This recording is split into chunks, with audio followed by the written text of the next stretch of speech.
Hello everyone, how are you all. बच्चों, बहुत से बच्चे जो नीट 2025 में अपीयर होने वाले हैं, उनके बहुत सारे मैसेजेस और जो कमेंट्स मैं देख रहा था, तो सभी का एक कहना था, एक रिक्वेस्ट था कि सर कुछ टॉपिक्स हमारे जो हैं वो से कवर कर लीजिए और कुछ ऐसा हो कि रिवीजन भी हो जाए और एक एक काइंड ऑफ एक फाइनल टच जिसको कहते हैं ना कि एग्जामिनेशन के पहले वो हमारा हो जाए। तो अभी से हम लोग बात करें तो we have 3.5 months from now NEET 2025 के लिए। और एक चीज़ और before before I start, NEET 2025 में कोई भी ऐसा फेरबदल नहीं होने वाला है जो कि हमें बहुत परेशान करेगा। पैटर्न और एवरीथिंग जो भी इससे जुड़े हैं, जो भी बातें इससे कनेक्टेड हैं, ये सब कुछ ऑलमोस्ट वैसे ही रहेंगी जैसे कि अब तक नीट के एग्जामिनेशन में होने वाला है। आगे क्या होगा क्या नहीं होगा that is a different matter, मगर 2025 में जो नीट होगा ये मोरलेस बिल्कुल वैसे ही होगा, सब कुछ वैसे ही होगा जैसा कि इसके पहले के सालों में एग्जामिनेशन हुआ है।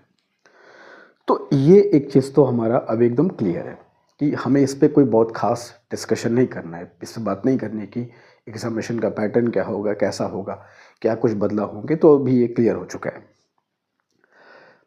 तो हम लोग ये समझते हैं कि अभी से हम लोग बात करें तो लगभग 3.5 months का समय हमारे पास है।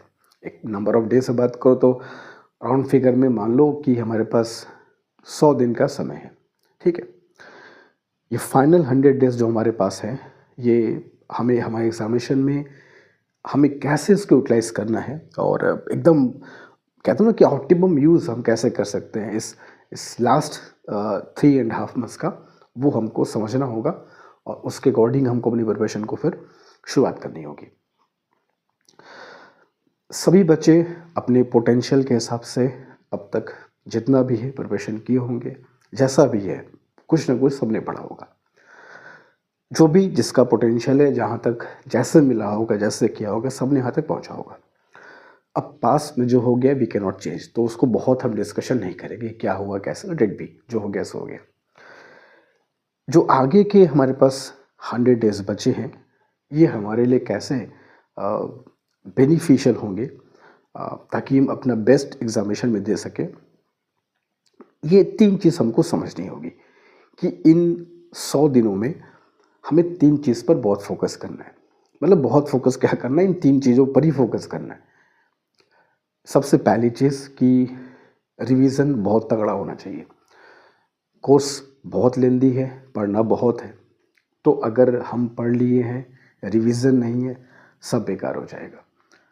विश्वास करो, ऐसे तुम्हें क्वेश्चंस मिलेंगे तुम्हारे कॉपी पे, तुम्हारे नोटबुक पे, तुमने जो पिछले 7-8 महीने पहले किया है, अगर तुम उन क्वेश्चंस को देखोगे अभी, तो बहुत से ऐसे क्वेश्चंस होंगे जो तुमको लगेंगे ये कैसे मैंने कर लिया था। तो वो हमारे दिमाग में ना फिर वो उसका फिर जो कॉन्सेप्ट है वो फिर धुंधला हो जाता है। अपने ही किए हुए क्वेश्चन 7-8 महीने पहले वाले हमें कभी कभी समझने में दिक्कत होती है, यार ये कैसे हो गया था। तो ये रिवीजन अगर नहीं रहेगा तो फिर गड़बड़ होगी। हम लोग जो पहले मेहनत किए हैं वो लैक ऑफ रिवीजन से सब खराब हो जाएगी। तो एक तो बहुत ज़रूरी है कि भाई रिवीजन बहुत बहुत ही अच्छे से करना है, इसमें कोई डाउट नहीं है। सेकंड थिंग कि प्रीवियस ईयर से क्वेश्चंस हमें ज़रूर सॉल्व करने चाहिए, हमें अंदाज हो कौन सा चैप्टर से किस टॉपिक से कैसे क्वेश्चंस फ्रिक्वेंट बेसिस पे आ रहे हैं। कुछ टॉपिक्स ऐसे होते हैं जिससे एक ही टाइप के क्वेश्चंस कई बार रिपीट होते हैं। क्वेश्चंस के लेवल का पता चलता है, चैप्टर्स इंपॉर्टेंट है अनइम्पॉर्टेंट है, कितने रिपीटेशन हो रहे हैं चैप्टर से, इस बात का पता लगता है। और सबसे इम्पॉर्टेंट बात कि व्हेन यू सॉल्व PYQs तुम्हें कॉन्फिडेंस मिलता है कि यार हम नीट लेवल क्वेश्चन सॉल्व कर ले रहे हैं, कोई दिक्कत नहीं है। तो PYQs पे बहुत अच्छे से ध्यान रखना है। तीसरी चीज़ कि मॉक टेस्ट हमें हमेशा देना चाहिए लास्ट टाइम पे, ताकि जो हमारा एक और फैक्टर है नीट एग्जामिनेशन में दैट इज़ टाइम मैनेजमेंट, तो वो टाइम मैनेजमेंट सही से हो सके। हार्डली तुमको शायद 1 मिनट या 50 सेकंड का तुमको समय मिलेगा। अगर तुम फिजिक्स के क्वेश्चंस की बात करो, चलो मैं मानता हूँ रफली 1 मिनट का तुमको टाइम मिलता है, तो 1 मिनट में किसी क्वेश्चन को पढ़ना, सॉल्व करना और कॉन्फिडेंटली सॉल्व करना, ये तभी होगा ना जब तुम बहुत अच्छे से टाइम को मैनेज कर पाओगे। अब पता चला कि फिजिक्स के सेक्शन पहुँचते पहुँचते टाइम बहुत कम बचा और सब गड़बड़ हो गया। तो मॉक टेस्ट जो होता है वो तुमको इस बात की प्रैक्टिस कराता है कि how you should manage your time. तुम कौन सा सेक्शन पहले करते हो ये तुम्हारा अपना चॉइस है, लेकिन when you take mock test तो तुम वहाँ पर भी इस चीज़ से परफॉर्म करते हो, तो it makes you comfortable examination कि यार हमें इतना टाइम हर सेक्शन में देना है। तो ये बहुत ज़रूरी होता है and that can be done with the help of mock test. तो ये 3 चीज़ पे हमारा अच्छे से फोकस होना चाहिए। जो बच्चे जहाँ पढ़ रहे होंगे, थोड़े बहुत सिलेबस अगर बचे भी होंगे तो आई थिंक वो इन कमिंग डेज वो पूरे हो जाते हैं, नहीं भी होंगे तो उससे कर लेना, ठीक है। अगले बहुत अगर जाऊँ मैं तो मिड ऑफ फेब तक, फरवरी के मिड तक कोर्स मोरलेस सारे बच्चे का कंप्लीट हो जाना चाहिए, ताकि उसके बाद केवल हमारा पूरा जो फोकस हो फिर रिवीजन और टेस्ट पर हो और PYQs पे हो। तो अब हम लोग यहाँ पर कैसे करेंगे हम लोग इन 100 डेज को यूज़ कैसे करेंगे? 2 चीज़ यहाँ पर मैं तुम्हें कराऊंगा जो तुम्हारे लिए एकदम कह सकते हो कि ब्रह्मास्त्र की तरह साबित होगा एग्जामिनेशन में। वो 2 चीज़ है PYQs और रिवीजन।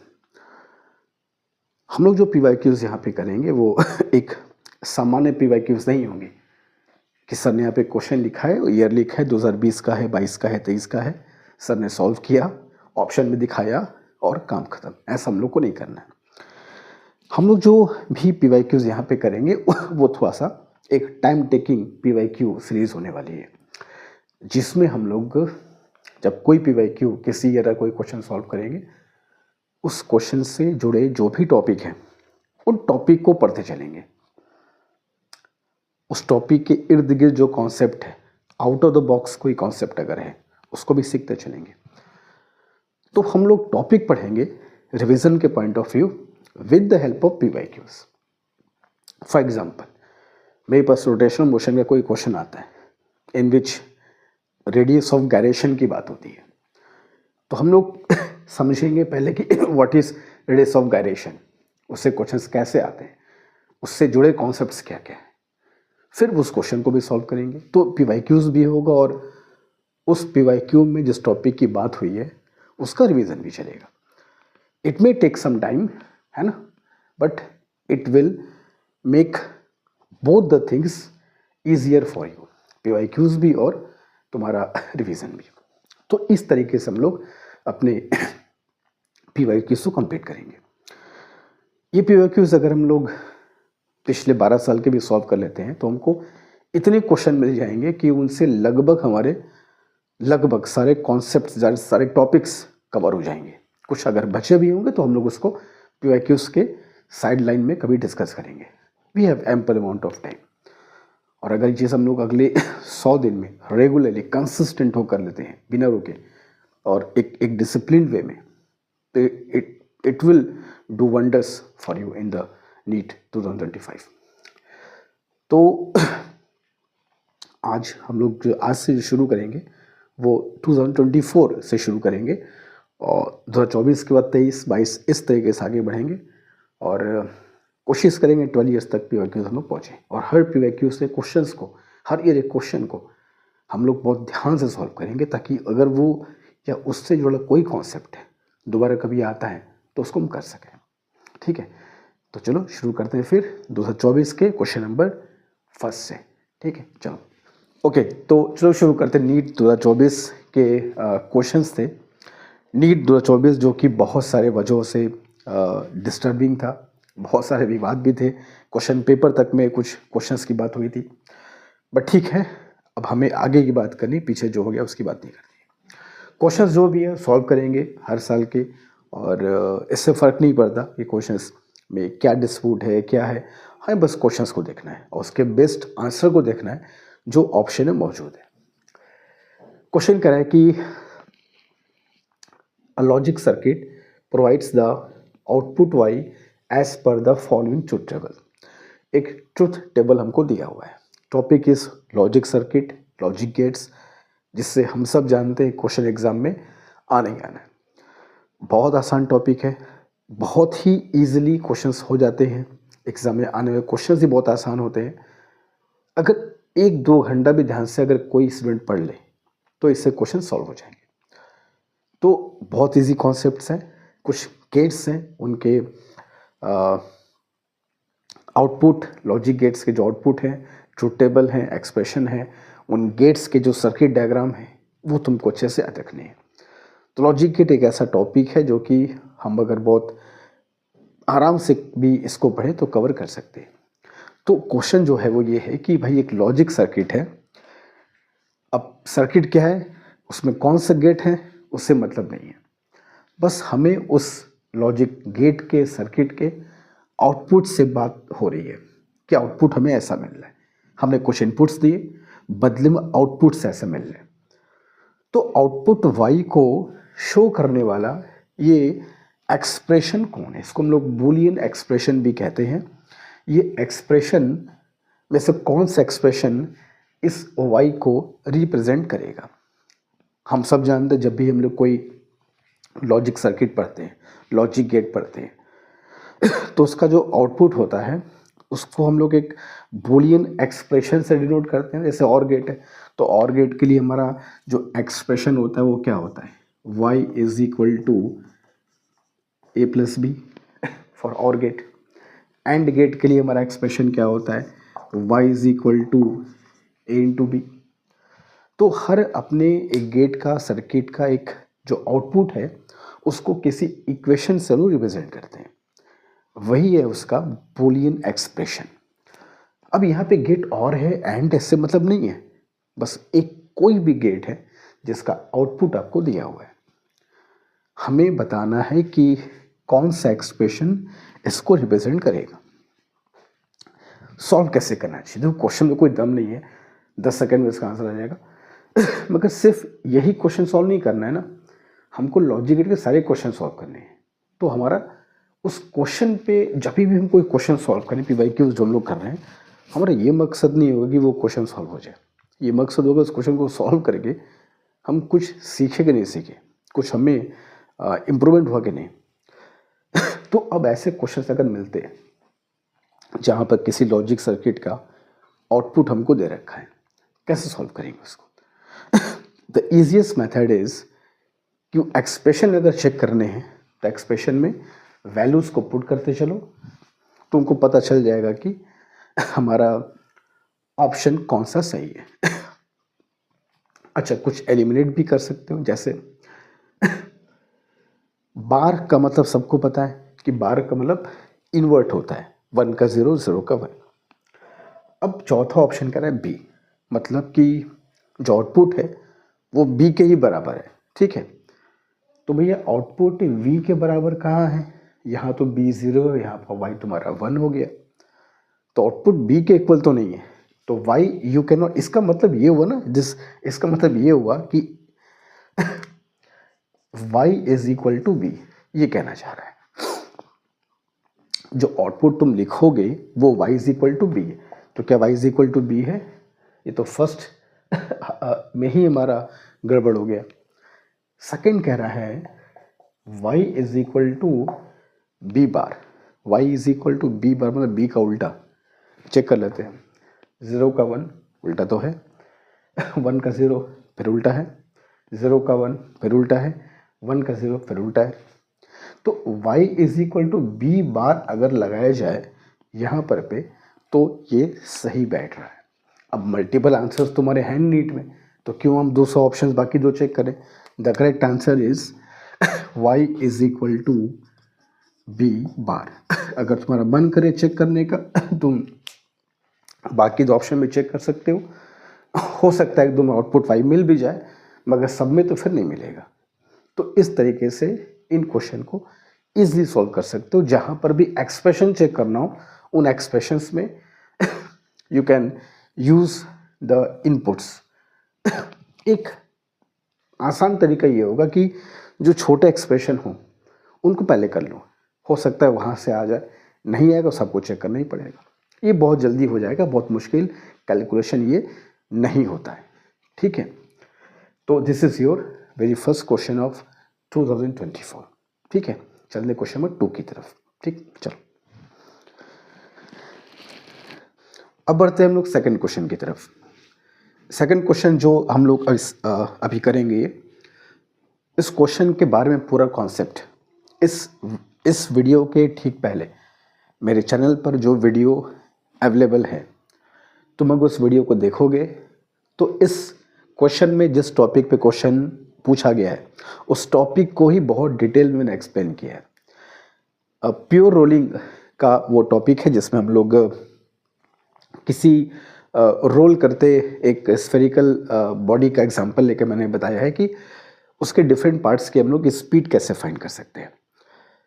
तो अगर वो वीडियो जिस बच्चे ने देखा होगा, समझा होगा, एग्जैक्टली वहाँ पर जो कॉन्सेप्ट या फॉर्मूला जो बताया तुमको मैंने, उसी फॉर्मूले पर ये क्वेश्चन सॉल्व होगा पूरा। तो इसके कहने का मेरे कहने का मतलब ये है कि इसके पहले जो वीडियोस मैंने बनाए रखे हैं इस पे अलग अलग टॉपिक पे, कि किसी खास टॉपिक पे किसी पर्टिकुलर टाइप के क्वेश्चन को सॉल्व करने का क्या फॉर्मूला है, ऐसे बहुत सारे वीडियोस तुमको इसके पहले के लेक्चर से मिलेंगे। तो उनको भी साथ साथ तुमको देखना है। अब देखो, जैसे ठीक इसके ठीक मैं लिंक भी तुमको शेयर कर दूंगा, इसके ठीक पहले की वीडियो है ये, जस्ट बिफोर, उसके बाद ही ये वीडियो है। तो उसमें जो भी कॉन्सेप्ट है वही सारा का सारा इसमें यूज़ होगा, लेकिन फिर भी मैं पूरा बताऊंगा क्या कॉन्सेप्ट है, वहाँ मैंने बताया है, फिर यहाँ बताऊंगा क्या कॉन्सेप्ट है। और सिर्फ यही नहीं, इसके जैसे और भी कोई क्वेश्चन आएंगे तो हम सॉल्व कैसे कर सकते हैं। तो यही मेन पर्पस है, जब कोई क्वेश्चन सॉल्व करेंगे तो उसका जो पूरा रिवीजन है वो भी हमारा होता चलेगा। देखो क्वेश्चन क्या है, कहता है कि a wheel of bullock cart, एक बुलक कार्ट का पहिया है जिसको हम लोग एक सर्कुलर डिस्क के तौर पे मान सकते हैं, is rolling on a level road. अच्छी बात है। यहाँ पर फिर रोलिंग के बदले अगर एक चीज़ और लिखा होता तो और बढ़िया होता, हालांकि नहीं लिखा है तो भी सेंस वही है, but it would be more clear अगर यहाँ पर पे प्योर रोलिंग की बात लिखी होती। तो जो क्वेश्चन में था मैंने वहाँ लिख दिया, अगर इट इज कहने का प्योर रोलिंग ही है। बताऊंगा what is meaning of pure rolling. Its linear speed is v as shown in the figure. अच्छी बात है। Which of the following option is correct. इसके लिए कुछ ऑप्शंस दिए गए हैं, उसके बाद में करेंगे। प्योर रोलिंग का मतलब क्या होता है? रोलिंग का मतलब क्या होता है? एवरीवन नोज कि what is meaning of rolling, जिसमें रोटेशनल मोशन और लीनियर मोशन एक साथ होगा, दैट इज कॉल्ड रोलिंग। ये हम सब जानते हैं। सीधी इस भाषा में को तो लुढ़कने का जो मतलब होता है वही रोलिंग का मतलब है। साइंटिफिक टर्म में बात करोगे तो रोटेशन मोशन भी होगा और लीनियर मोशन भी होगा, दैट इज कॉल्ड रोलिंग। तो रोलिंग के केस में क्या होता है कि अगर जैसे फॉर एग्जांपल मैं कहूँ कि the motion is pure linear, not rolling, pure linear, तो ये ऐसे मूव कर रहा है, प्योर लीनियर। उस केस में क्या होगा? उस केस में इसके जितने पॉइंट्स हैं P, Q, X, Y, Z कहीं पर भी है, सबकी स्पीड v ही होगी। अगर ये प्योर लीनियर मोशन है तो इसके हर पार्ट की जो लीनियर वेलोसिटी है दैट इज v। अलग अलग नहीं हो सकता, वो हम सब जानते हैं। मगर ये मोशन लीनियर नहीं है, ये रोलिंग मोशन है। तो रोलिंग मोशन में क्या होता है? रोलिंग मोशन में जो इसके सर्कमफ्रेंस पे तुम पॉइंट्स देख रहे हो, P से लेकर Q तक, इन सारे पॉइंट्स की जो नेट स्पीड है वो सेम नहीं होती। हर एक पॉइंट की नेट स्पीड डिफरेंट होती है। क्यों डिफरेंट होती है? क्योंकि अगर हम कोई point, let us suppose call it P तो Q तो हो गया, लेट्स कॉल इट X। किसी पॉइंट X को अगर हम कंसिडर करें तो इसके पास दो वेलोसिटी होगी, दो स्पीड होगी। एक तो लीनियर, क्योंकि भाई व्हील के साथ साथ एक्स भी तो चलेगा आगे, तो वी तो होगी। और दूसरी ये टेंजेंशियल। और अगर प्योर रोलिंग है, जिसका जिक्र मैंने किया, अगर प्योर रोलिंग है तो ये जो वेलोसिटी देख रहे हो टेंजेंशियल, ये और लीनियर दोनों सेम होती है। मतलब प्योर रोलिंग में जो लीनियर स्पीड है और जो टेंजेंशियल है वो दोनों का मैग्नीट्यूड सेम होगा। इसका एक दूसरा मतलब ये भी होता है कि प्योर रोलिंग में जब एक रोल घूम जाएगा तो जो डिस्टेंस ट्रैवल करेगा that will be equal to circumference. तो एक रोलिंग में अपने circumference that is 2 pi R के बराबर डिस्टेंस ट्रैवल करेगा तो हम कहेंगे भाई प्योर रोलिंग है। तो वो उसका जिक्र यहाँ पर पे है। तो प्योर रोलिंग में ये जो दोनों स्पीड है लीनियर और दैट इज टेंजेंशियल, इनका मैग्नीट्यूड हमेशा सेम होगा अगर प्योर रोलिंग है तो। अब इनका रिजल्टेंट हमको फाइंड करना है। वही रिजल्टेंट इस पॉइंट x की नेट वेलोसिटी होगी। और ये पॉइंट x यहाँ यहाँ यहाँ कहीं भी हो सकता है, उसके हिसाब से उसकी वैल्यू डिफरेंट आएगी। क्यों डिफरेंट आएगी? जैसे मान लो पॉइंट x है और इससे जाने वाला रेडियस वर्टिकल डायरेक्शन से थीटा एंगल बनाता है। ये एंगल थीटा होगा तो इनके बीच का एंगल भी थीटा होगा। जो यहाँ बनेगा वही यहाँ बनेगा, ये कहने का मतलब है। और ये थीटा जाहिर सी बात है हर एक पॉइंट के लिए this theta will be different, है कि नहीं? अगर ये पॉइंट x P पर है थीटा इज 0 डिग्री, ये पॉइंट x बीच में है थीटा इज 90 डिग्री, ये पॉइंट x क्यूब पे theta is equal to 180 degree. तो ये थीटा डिफरेंट है, इसके वजह से हर पॉइंट की जो नेट स्पीड है वो डिफरेंट होगी। तो अब कैसे निकालेंगे? हमसे इस क्वेश्चन में पी और क्यू की बात की है, फॉरगेट अबाउट पी और क्यू यार। मान लो एग्जाम में कोई और पॉइंट आ गया, एनी पॉइंट एक्स बोल दिया जिसका रेडियस 60 डिग्री बना रहा है, उसका नेट वेलोसिटी क्या है, कैसे निकालोगे in case of pure rolling? Of course, तो प्योर रोलिंग में दो स्पीड तो कन्फर्म है, एक लीनियर और दूसरा टेंजेंशियल। इनका रिजल्टेंट जो होगा दैट इज आवर आंसर, वही हमें याद रखना है। ये पूरा मैंने बताया है इसके ठीक पहले वाले वीडियो में।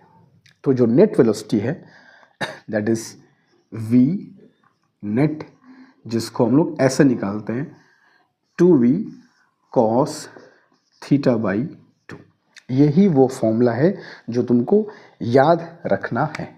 इस फॉर्मूले को तुमको याद रखना है। ऐसे क्वेश्चन के लिए ये फॉर्मूला तुम्हारा कामकार सिद्ध होगा। अब हमसे दो पॉइंट की बात कर रहे हैं, इस क्वेश्चन की बात करते हैं तो वो पॉइंट P और Q है। तो VP अगर निकालोगे this angle becomes 0 for the point P। cos 0 is 1, you got 2V। अगर मैं अपने मन से यहाँ पर पे कोई पॉइंट चलो M लेता हूँ एकदम बीच पे, तो what will be VM? This angle becomes 90 by 2 45, cos 45 1 by root 2 कटा तो आंसर कितना आ गया √2V। Q की बात करोगे तो VQ एंगल कितना होगा 180, cos 180 बाई 2 90, cos 90 इज 0। अब बताओ, तो ये तीन तो याद रख लो। सबसे ऊपर के पॉइंट का 2V, बीच वाले पॉइंट का √2V, नीचे वाला पॉइंट का हमेशा 0 होगा। अब ऑप्शन देख लो, क्लियर है। Point P moves slower then point Q। Point P Q से स्लोअर तो नहीं है। Point P moves faster than Q। Point P moves faster than Q, सही है। Point P and Q move with equal speed, ये तभी होगा जब प्योर लीनियर मोशन होगा। रोलिंग में ऐसा नहीं होता। Point P has 0 speed, point P की 0 नहीं है, पॉइंट Q की 0 है, क्योंकि Q अभी ग्राउंड से लगा हुआ है। हाँ ठीक है, पॉइंट P भी कभी ना कभी घूम करके यहाँ पर पे आएगा तो उसकी स्पीड 0 होगी, मगर अभी पॉइंट P टॉप पर है तो it has got speed 2V। तो the best answer is this one, point P obviously moves with speed greater than that of q। Clear है? इस क्वेश्चन से आंसर से मतलब नहीं है, ये जो कॉन्सेप्ट है इस क्वेश्चन के पीछे वो क्लियर होना चाहिए कि अगर ऐसे क्वेश्चन कहीं पर मिले तो उसको हम कर सकें। इस फॉर्मूले को याद रखना है ऐसे क्वेश्चन सॉल्व करते समय। ठीक है, क्लियर, फाइन। चलेंगे थर्ड क्वेश्चन की तरफ, इसे समझ लो अच्छे से पहले। ठीक है, जल्दी। भाई पेपर सेट करने वाले इतने जल्लाद भी नहीं होते हैं, कभी कभी कुछ ऐसे क्वेश्चन भी देते हैं जो सब बच्चे कर सकें, ताकि बीच बीच में एक ब्रीदर काइंड ऑफ मिल जाए। कुछ वैसे क्वेश्चन ये भी है। क्वेश्चन बहुत ही आसान है कि 2 पॉइंट ए और बी दिए हैं, एक सर्किट है कैपेसिटर्स का, और हमको फाइंड करना है ए और बी के बीच में इक्विवेलेंट कैपेसिटेंस। बड़ा ही जाना पहचाना प्रकार का सर्किट है, जिसमें जो शक्ल ही इसकी बताती है कि लुक वाइज व्हीटस्टोन ब्रिज तो है, रेशो वाइज भी चेक कर लिया जाए होगा तो बहुत ही सिंपल है। तो C1/C2 is equal to C3/C4। Simple है, 1:1 ऊपर 1:1 नीचे, जिसके वजह से इन दोनों, अच्छा होता क्या ये भी जान लो कि रेशो ऊपर नीचे अगर सेम होंगे तो ये जो 2 पॉइंट्स तुम देख रहे हो, call it x, call it y, इनके बीच ना पोटेंशियल डिफरेंस 0 हो जाएगा, तो चार्ज का फ्लो पॉसिबल नहीं है। तो ये जो तुम्हारा बीच वाला कैपेसिटर है, वी ऑल नो दैट कि इट रिमेन्स अनचार्ज्ड, इस पर कोई भी चार्ज नहीं आएगा, कोई भी आवेश इस पर नहीं संचित होगा। जो हिंदी वाले जगह अगर कोई देख रहे हो तो बात को समझ सकते हैं, तो कोई चार्ज नहीं होगा। और ये दोनों series 2 to 1, 2 to 1 and 1 parallel, that is 2। बहुत सिंपल सा, बहुत आसान सा क्वेश्चन है, that is 2 microfarad. First option का विश्वास करो, इससे ज़्यादा वक्त लग गया मुझको इस क्वेश्चन को लिखने में जितना वक्त मुझको लगा तुमको इसको बताने में। तो ठीक है, एक क्वेश्चन से मिल जाते हैं जो बहुत आसान होंगे, मगर हर क्वेश्चन ऐसे नहीं मिलेंगे, हर में तुमको कुछ ना कुछ टाइम इन्वेस्ट करना पड़ेगा। ठीक है, तो फाइन, इसमें कुछ खास एक्सप्रेशन नहीं है। We all know that Wheatstone bridge जब नहीं बनता है तो उसमें कॉन्सेप्ट होते हैं। ठीक है, जो क्रॉस इक्विवेलेंट होता है, this is equal to this, this is equal to this, तो वहाँ पर कुछ कॉन्सेप्ट है, मेथड है, थोड़ा सा नहीं, एक फॉर्मूला भी है। बट ठीक है, अगर कैसा उसका कभी ऐसा आएगा तो जिक्र करेंगे। फिलहाल इसमें ऐसा चीज़ नहीं था, प्योर सिंपल व्हीटस्टोन ब्रिज था जिसका आंसर 2 माइक्रोफैरेड है। ठीक है, थर्ड इज डन। चलेंगे फोर्थ की तरफ, डू इट फास्ट। अब चलते बच्चों क्वेश्चन नंबर 4 की तरफ। फोर्थ क्वेश्चन देखते क्या कहता है कि at any instant of time, किसी टाइम टी पर, the displacement of a particle is given by 2t-1। एक पार्टिकल का डिस्प्लेसमेंट है जो कि हमको टाइम के फॉर्म में दिया हुआ है। Displacement is equal to 2t-1 in SI unit. Under the influence of a force, किसी पार्टिकल पर एक फोर्स लगाया गया 5 न्यूटन का, और उस पार्टिकल का जो डिस्प्लेसमेंट है किसी ओरिजिन के रेस्पेक्ट में होगा कोई, वो हमको टाइम के फॉर्म में दिया है कि किस टाइम पर उसका डिस्प्लेसमेंट कितना होगा। We can find the value of instantaneous power is. Instantaneous power का फॉर्मूला हम सब जानते हैं, P is equal to F into V, force into velocity, जहाँ पर V उस सर्टेन टाइम की वेलोसिटी होगी जिस टाइम पर हमसे पूछा जाए। तो अब यहाँ पर टाइम नहीं दिया हुआ है कि इंस्टेंटेनियस पावर 2 सेकेंड पर, 3 सेकेंड पर, 4 सेकेंड पर, बट करके देखते हैं कि इसका मतलब कहना क्या जा रहा है। तो हमको पहले V फाइंड करना होगा, फोर्स तो हमको दिया हुआ है। तो V हम जब फाइंड करेंगे तो V is equal to obviously ds by dt, rate of change of displacement with respect to time. तो this displacement is which becomes 2, इसको डिफ्रेंशिएट किया 2, t का 1, 1 का 0। तो अब ये जो वेलोसिटी आ गई, इसमें t टर्म नहीं है। t टर्म नहीं होने का मतलब ये हुआ कि वेलोसिटी कांस्टेंट है, वेलोसिटी का मैग्नीट्यूड एटलीस्ट कांस्टेंट है, कह सकते हैं हम लोग। तो अब हमको पावर निकालना है, तो instantaneous power is force which is 5 instant velocity is 2, तो आ गया वो भी इन SI यूनिट। सिंपल सा क्वेश्चन था, इसमें तो कोई खास करना भी नहीं था। तो this is your correct option, that is instantaneous power जो होगा वो 10 होगा इन SI यूनिट। अब देखो ये सब क्वेश्चन बहुत सिंपल है, बस हमको ये पता होना चाहिए कि हम इन क्वेश्चंस पे इतनी प्रैक्टिस कर लें कि अगर आए तो ये तुम पता होना चाहिए कि इसमें करना है क्या। और ये क्वेश्चन हमारे जोन का है, इसको छोड़ना नहीं है। ऐसा क्वेश्चन है, बहुत वक्त ज़ाहिर नहीं होता। जस्ट जो टारगेट हमारा कि लेस देन 1 मिनट, 50 सेकंड के अंदर एक फिजिक्स का क्वेश्चन करना अगर है तो हमें ऐसे क्वेश्चंस को कभी भी स्किप नहीं करना होगा। ठीक है, तो चलेंगे फिफ्थ क्वेश्चन की तरफ। Do it fast. अब इसमें क्वेश्चन नंबर 5 जो है बच्चों वो असर्शन रीजन टाइप का क्वेश्चन है और टॉपिक है इलेक्ट्रिक डाइपोल, चैप्टर 1 क्लास 12 का। तो जैसा कि हम जानते हैं कि चैप्टर 1 क्लास 12 का बहुत ही इंपॉर्टेंट है। एक दो क्वेश्चन हर साल तुमको नीट में देखने को मिलेंगे। ये वहीं से क्वेश्चन है। असर्शन रीजन का थोड़ा सा फॉर्मूला बेस्ड है, तो अच्छा कुछ बच्चे होता है क्या कि क्वेश्चंस आसान भी होता है, तो असर्शन रीजन के क्वेश्चंस को देखते ही थोड़ा सा वो एकदम पैनिक कर जाते हैं। बहुत सिंपल सी बात है, हमें जब भी ऐसे क्वेश्चंस आएंगे तो दोनों स्टेटमेंट को एकदम अलग अलग चेक करना है। हम गलती क्या करते हैं कि पहले ही उनको रिलेट करना शुरू कर देते हैं। नॉट नेसेसरली कि दो रिलेट ही करें, दोनों एकदम इंडिपेंडेंट हो सकते हैं। तो कभी भी एक सेंटेंस को पढ़ो तो झट से दूसरे के साथ कनेक्शन जबरदस्ती मत जोड़ना कि जोड़ना ही जोड़ना है, नहीं मिल रहा है तो फॉरगेट इट, है ना। तो देखते हैं पहले क्वेश्चन क्या है।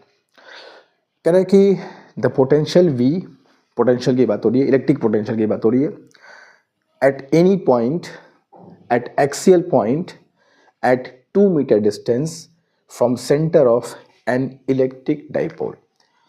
तो बात जो है वो इलेक्ट्रिक डाइपोल की है और किस चीज की है, तो बात है इलेक्ट्रिक पोटेंशियल की और किस जगह पर पे है, तो वो है एक्सियल पॉइंट। ये तीन चीज पे बांधा रखो।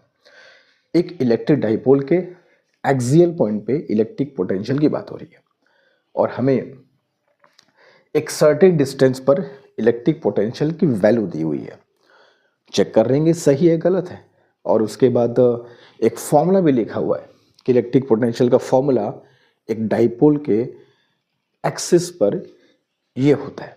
हम पहले डाइपोल के लिए उसके इलेक्ट्रिक पोटेंशियल डाइपोल का कैसे कैलकुलेट करते हैं, उसका फॉर्मूला क्या है उसकी बात करते हैं। हमने पहले ही कहा था कि क्वेश्चन को सॉल्व नहीं करना है, क्वेश्चन से जो जो टॉपिक है उनको भी समझना है।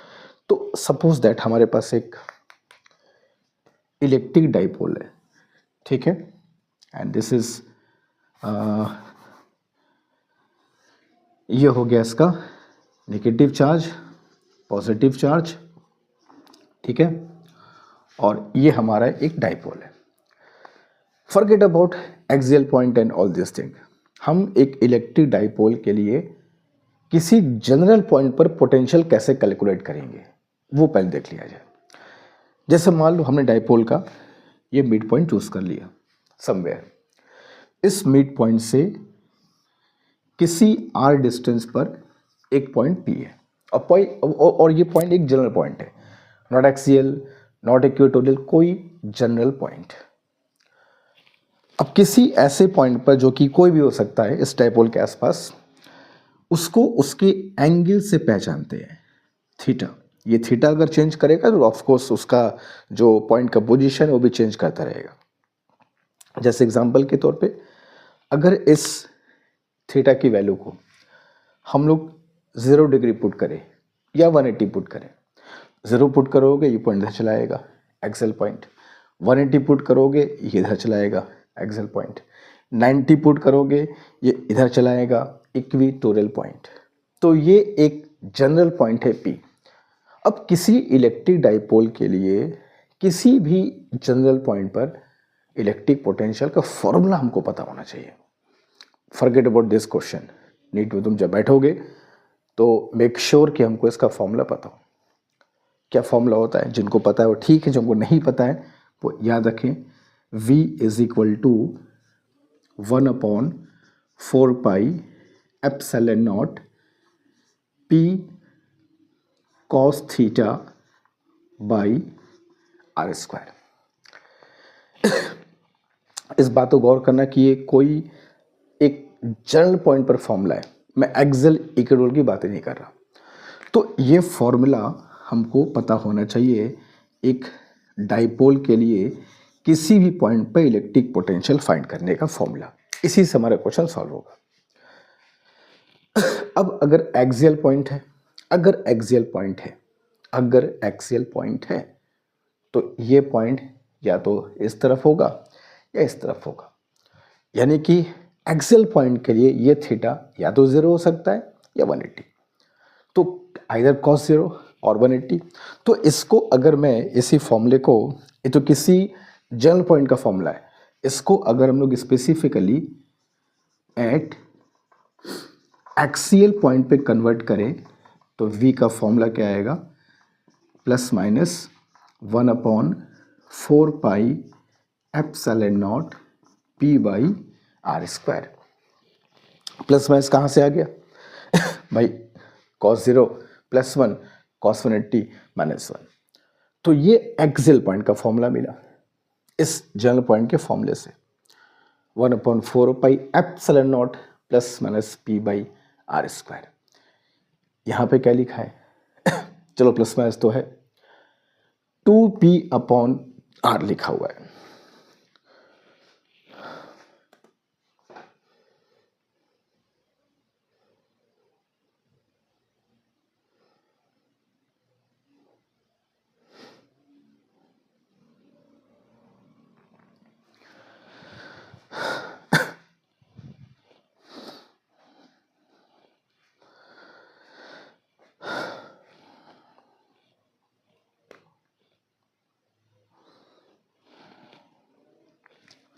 Two P upon R, R यहाँ पे आर स्क्वायर होगा, छूट गया था, तो 2p/r स्क्वायर तो ठीक है, लेकिन 2 यहाँ पर पे आ गया, ये 2 नहीं है, यहाँ पर केवल प्लस माइनस है। तो जो रीज़न है v is equal two plus minus this much, ये रीज़न हमारा गलत हो गया। तो एसर्शन में मैं ऑप्शन लिखा नहीं हूँ, कैसा लिख करके आता है कि a is true, b is true, मतलब एसर्शन भी सही है, रीज़न भी सही है, और रीज़न एसर्शन को एक्सप्लेन करता है। एसर्शन सही है, रीज़न सही है, मगर ये इसको एक्सप्लेन नहीं करता, एकदम इंडिपेंडेंट है। ऐसा हो सकता है कि दोनों स्टेटमेंट सही हो मगर एक्सप्लेनेशन उसका ना हो, कोई मतलब ही ना हो, या ए सही आर फॉल्स या ए फॉल्स आर सही, ऐसा ऑप्शन तुमको देखने को मिलेगा। तो भैया जो रीज़न है वो तो फ्लॉप हो गया, क्योंकि एक्सियल पॉइंट का फॉर्मूला ये होता है, न कि वो। एक काम तो हो गया। अब जो एसर्शन है ये सही है कि नहीं, इसको कैलकुलेट कर लिया जाए। इसमें किया क्या गया है, इसमें किया ये है कि एक्सियल पॉइंट पर इलेक्ट्रिक पोटेंशियल कैलकुलेट किया गया है, जिसका डाइपोल मोमेंट कितना दिया है तुमको, दिस 4 × 10⁻⁻6 कूलम मीटर। चलो कैलकुलेट कर लेते हैं। तो this whole value is 9 × 10⁻9 as usual, इतना हम सब जानते हैं। P कितना दिया है, 4 × 10⁻6, 4 × 10⁻6 बाई आर स्क्वायर, डिस्टेंस है 2 का square 4 cancelled out and it becomes plus minus 9 × +9 - 6 10⁻³ Newton पर, अच्छा ये वोल्ट है ना, तो मैं सोचा कि इलेक्ट्रिक फील्ड है, तो दिस मच वोल्ट। तो ±9 × 10⁻³ ये बिल्कुल सही है, जैसा कि हमको एसर्शन में लिख करके दिखाया भी जा रहा है। तो एसर्शन इज इन दो स्टेटमेंट में एसर्शन तो सही है, जिस फॉर्मूले का यूज़ करके हमें निकाला है उसके हिसाब से आंसर हमारा सही आ रहा है, तो ये तो बस सही होगी। लेकिन जो रीज़न कह रहा है कि इस वजह से ये आंसर है, तो वो तो गलत है। अगर ये वजह होता तो उसका डबल आंसर आता फिर तो फॉर्मूला ही गलत है रीज़न में, तो बात ही खत्म हो गई फिर।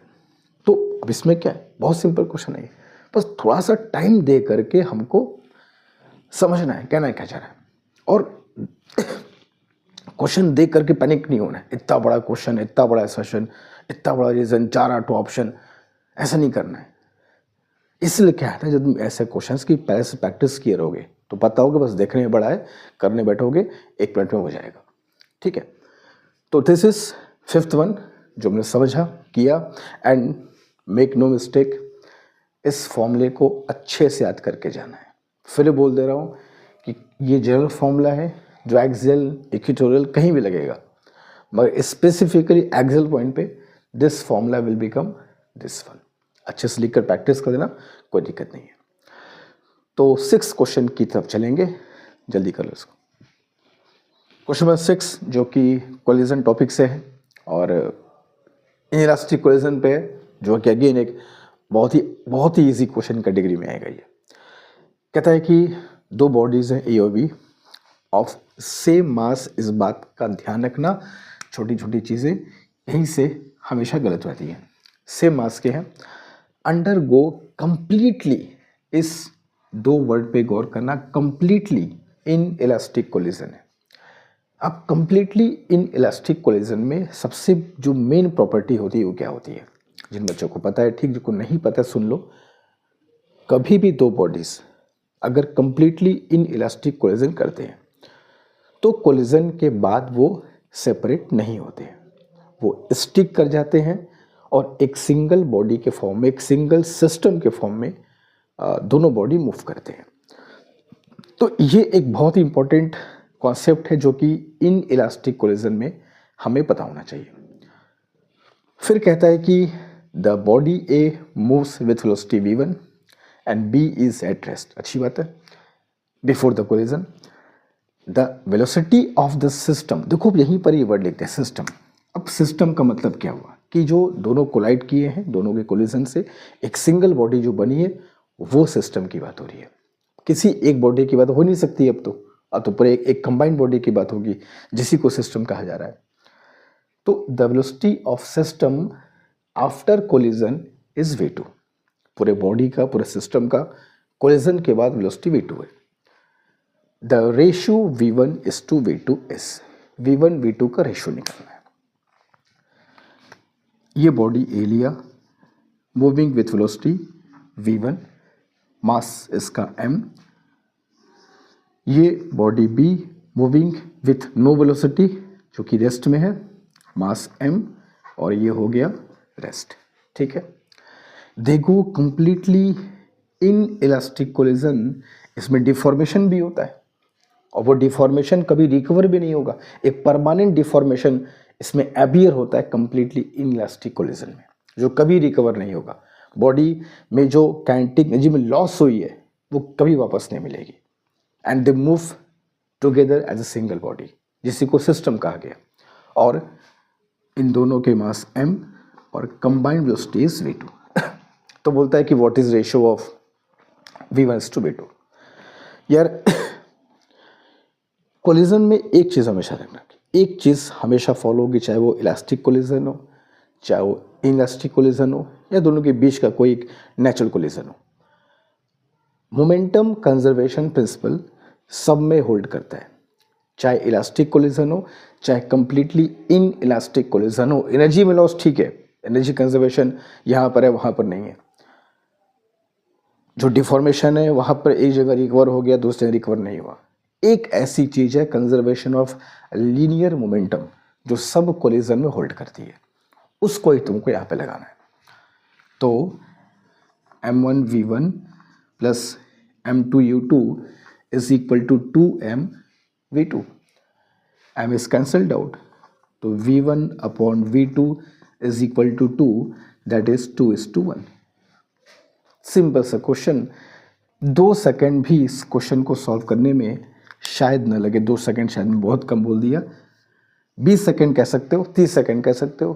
30 सेकेंड से ऊपर इस क्वेश्चन को सॉल्व करने में नहीं लगना। भाई मैं तो तुमको एक्सप्लेन करूँगा, समझाऊंगा ही, बट आता होगा, किया होगा पहले से, तो फिर इसको करने में 30 सेकेंड से ऊपर नहीं लगेगा। तो ये 6 क्वेश्चन है जो कि बेहद आसान क्वेश्चन के कैटेगरी में ही आएगा। ठीक है, बट चलेंगे 7th की तरफ। Do it fast. अब चलते हैं बच्चों क्वेश्चन 7th की तरफ। 7th क्वेश्चन पढ़ने से पहले, करने से पहले एक कॉन्सेप्ट थोड़ा समझते हैं हम लोग। जिस कॉन्सेप्ट पर ये क्वेश्चन है और जिस फॉर्मूले पर एक क्वेश्चन है, उस समझेंगे उसको पहले, देन देखेंगे क्वेश्चन कैसे होता है।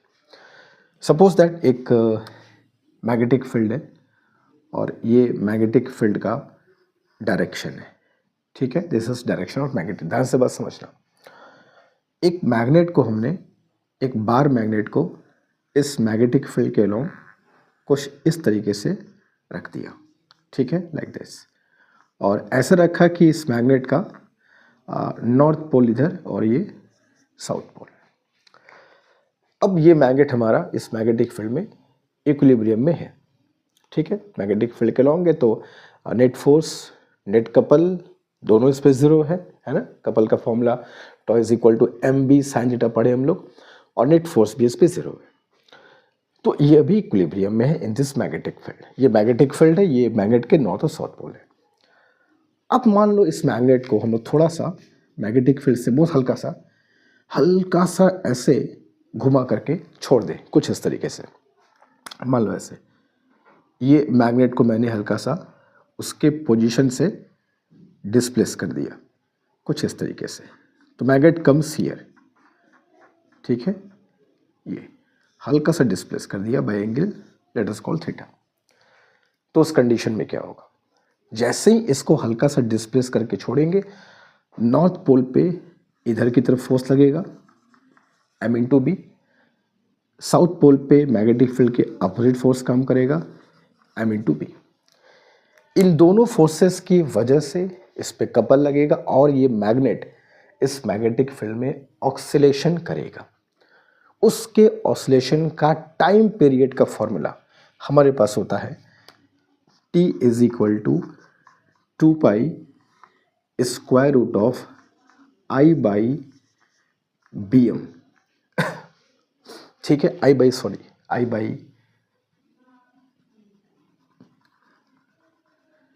M H, I by M into B. हालांकि बी एम भी ठीक था, एम इंटू बी समझो, I by M into B. ये फॉर्मूला भी हमारे इंपॉर्टेंट फॉर्मूले के कैटेगरी में है, जिसको तुमको याद रखना है, अपने नोटबुक पे इसको नोट करना है, उसको क्वेश्चन पे यूज़ करना है। आई जहाँ पे इसका मोमेंट ऑफ इनर्शिया है, उस निडल का जो मैग्नेट है, एम इसका मैग्नेटिक मोमेंट है, और बी द मैग्नेटिक फील्ड जिसके वजह से सब कुछ हुआ है। तो इस टॉपिक पर इस क्वेश्चन को उठाया गया। सबसे पहले तुमको ये पता होना चाहिए कि ये चीज़ क्या है, इससे ऑक्सीलेशन कैसे पैदा होता है किसी मैग्नेटिक निडल में, और उस ऑक्सीलेशन का फॉर्मूला क्या होता है, जो कि ये है। कभी कभी ऐसे डायरेक्टली ना करके इस पूरे कॉन्सेप्ट को, थ्योरी को हम यूज़ करके कभी कभी अर्थ की मैग्नेटिक फील्ड भी फाइंड करते हैं। एक इंस्ट्रूमेंट का जिक्र कभी आ सकता है, याद रखना, और वो इंस्ट्रूमेंट है दिस इज ऑसिलेशन मैग्नेटोमीटर। उसमें क्या होगा कि ये जो पूरा सिस्टम है, एक मैग्नेट और ये पूरा जो सिस्टम है एक बॉक्स के अंदर पूरा कैद रहेगा। उस बॉक्स को ही हम कहते हैं ऑसिलेशन मैग्नेटोमीटर।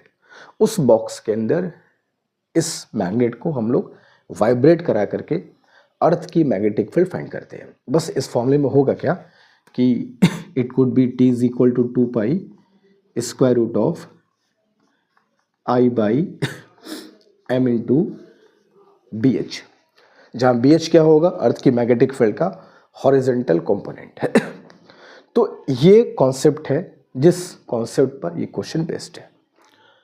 अब करना क्या है तुमको, मैग्नेटिक फील्ड बी हमको दिया है 0.049, मैग्नेटिक फील्ड का काम हो गया। Magnet performs 20 oscillation 5 second, 5 second में 20 ऑक्सीलेशन। तो एक ऑक्सीलेशन का समय चाहिए जिसको तुम कहते हो टाइम पीरियड। तो एक का समय क्या हो गया 1/4 सेकेंड। तो टी के बदले हमें क्या रख दिया, this is 1/4, this is 2 pi square root of I जो है मोमेंट ऑफ इनर्शिया, तो I moment of inertia this much 9.8 into 10⁻⁻6। M magnetic moment है जो हमको x इंटू 10⁻⁵ के फॉर्म में दिया हुआ है, और बी मैग्नेटिक फील्ड है जो हमें दिया है 0.049 को अगर हम चाहें तो 4.9 10⁻² भी कह सकते हैं, ठीक है। ये 2 बार में कैंसिल। अब दोनों तरफ का स्क्वायर कर देते हैं। स्क्वायर किया तो हमें क्या मिला, 1/16 इज इक्वल टू 4π²। ऊपर कितना बचा था 2 और 10⁻⁻4 भी आ जाएगा ना, ऊपर गया तो नहीं -5 भी है, -2 भी है, -7, तो 10⁻⁻1 नीचे बचेगा x के साथ। तो 4 2 जा 8, 8 × 16 128, तो x/10 इज इक्वल टू 128 और π² तो साथ में है ही है, ठीक है। तो यहाँ से x की जो वैल्यू आई 1280 π², जो कि बहुत ही सिंपल सा क्वेश्चन था। This is the right answer. अब इसको किस में काउंट किया जाए, इजी में कि मॉडरेट में। तो अब देखो यहीं पर बात आती है कि इजी और मॉडरेट एक रिलेटिव वर्ड है। जिस बच्चे को इस फॉर्मूला याद है, इजी क्वेश्चन है, क्योंकि ये फॉर्मूला बहुत पॉपुलर नहीं है ना। ऐसा एक फॉर्मूला हम दिन रात हमेशा यूज करते हैं, unlike Ohm's law and other फॉर्मूले। ये बहुत पॉपुलर, बहुत यूज फॉर्मूला नहीं है, तो बहुत कम बच्चों को याद रहता है ये कॉन्सेप्ट, ये फॉर्मूला। जिनको याद है उनके लिए बच्चों वाला क्वेश्चन है, जिनको नहीं याद है वो तो कहेंगे कि बड़ा डिफिकल्ट क्वेश्चन था, क्या लिखा था, क्या डायग्राम था, समझ में नहीं आया। वो तुमको डायग्राम देखना ही नहीं है, तुमको इस क्वेश्चन को पढ़ना है और इस चीज़ को याद रखना है जो तुमने थ्योरी में पढ़ रखा है, ठीक है। तो ये एक बहुत ही इंपॉर्टेंट फॉर्मूला है, इससे क्वेश्चन बनते हैं, ऐसे बनेंगे या कुछ और बनेंगे। याद रखना, इस फॉर्मूले से ही सॉल्व होगा। सारे फॉर्मूले नोट करते चलो, किस कंडीशन में उनको यूज़ करना है वो भी नोट करते चलो। 7th is done. चलेंगे क्वेश्चन नंबर 8 की तरफ, डू इट फास्ट। अब चलते हैं बच्चों क्वेश्चन नंबर 8 की तरफ। क्वेश्चन नंबर 8 जो कि पोलराइजेशन चैप्टर से लिया गया और टॉपिक है बूस्टर लॉ या फिर polarization of light by reflection method.